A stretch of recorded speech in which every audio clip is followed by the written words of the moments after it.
Look at this dude. Wait till you see the. No, no, no, no.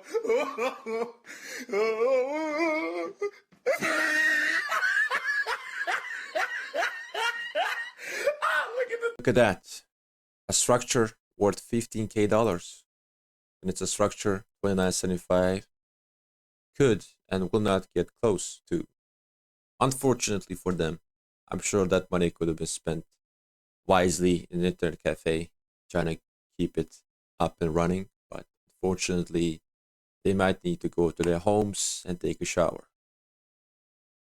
In other words, let me take a different phrase and start from the beginning with our KVK, where we were hoping for a very good matchup, but at the very beginning, we were ignored by our counterparts in 2975, who decided to ally with their Vietnamese friends 648, and they didn't bother to do any other type of matchup. It was going to be only be a 2v4. They thought they were going to roll us over, everyone. They were going to get to the Zig. They thought this is easy. This is going to be get all the KP. But look at how that turned out. Not like that, huh?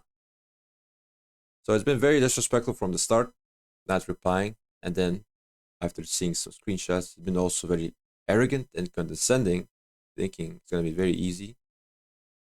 And that makes all this so much sweeter. And personally, I couldn't care less who gets this structure right here, because honestly, seeing 2975 lose is so much more, brings so much more satisfaction than a little star on the banner. Like, they have their stars, but they're not gonna have this star. That makes it so much better. So much better. So they decided to do a 2v4, which meant for our camp and most camps, except Daybreak, we're not gonna get any fighting until past 7, which I streamed for like an hour and something, where we ran up order here. We blocked their Vietnamese friends in Wind Camp. It was over a couple hours, and then Kingsland came along.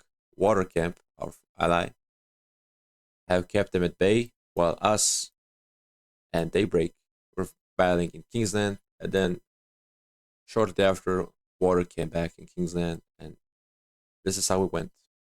Now in Kingsland, I streamed for like an hour and a half, but I was utterly bored.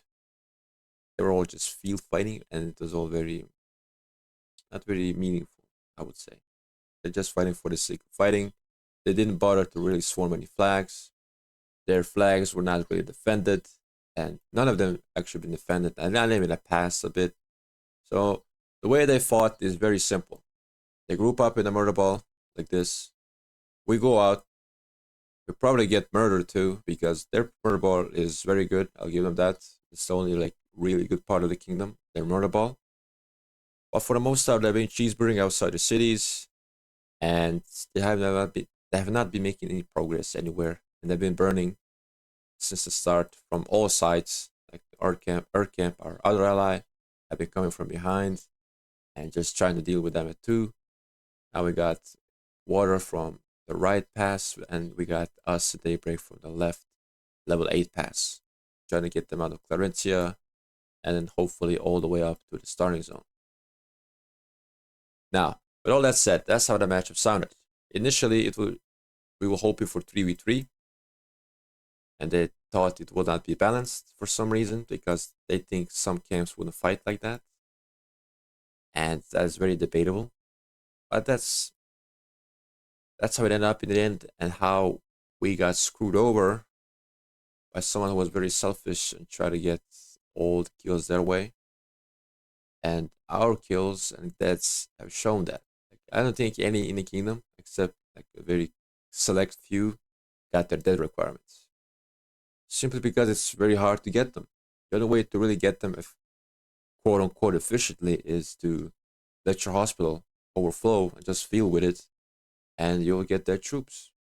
Just fine, but I'm not gonna do that personally. I would rather swarm. I would rather send them to a rally, and most of this have been coming from the rallies, and some garrisons from yesterday, which I'm gonna show right now. So my kills are looking at very, very bad, like not even 7 million.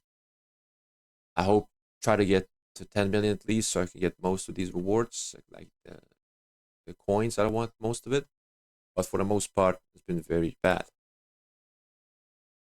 Like my reports have been very bad, and it's been like 1 to 3 ratio, like the average.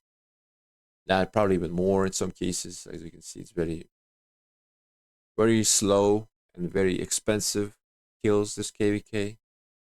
And when it comes to actual structure and rally, this is what they've been doing. So this is a rally against their fort. They haven't been really, committing to defend a fort or a territory or something. They just want to field fight.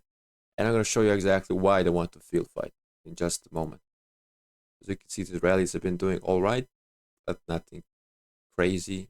This was also like in almost our downtime even. Downtime coming to uptime. That's a transitional period. And the reason why they fought and they're still fighting, and I bet tomorrow they're not going to fight at all, is simply because of this event right here. Enemy elimination, which gives you at best 2.5k gems if you're number 1. But also gives you probably a pretty cool screenshot, which proves that you're actually a good fighter. But in reality, you're just fighting for the sake of fighting. You're not defending. You're not being offensive in terms of territory gain. You're just here stat betting to get a cool screenshot and then post in your groups and think you had a good KVK.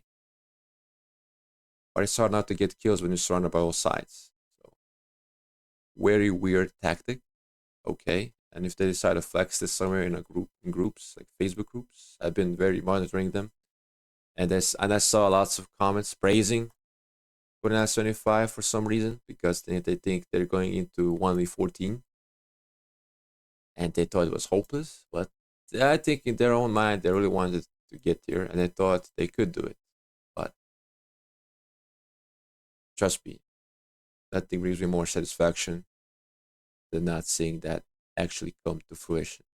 So, you guys got any comments about this kingdom? Let me know down below. But for me, it's honestly probably gonna be some good people in the kingdom. Like, they can't be all bad, but the leadership representing that kingdom is very bad. Like, wow, they should probably step down, never do leadership or diplomacy again, because that's not how you do it at all. If you want to be a long-term successful, you don't do this. So their credibility is going down the drain. Their capability is there, don't get me wrong, but it needs work. See you guys in the next one.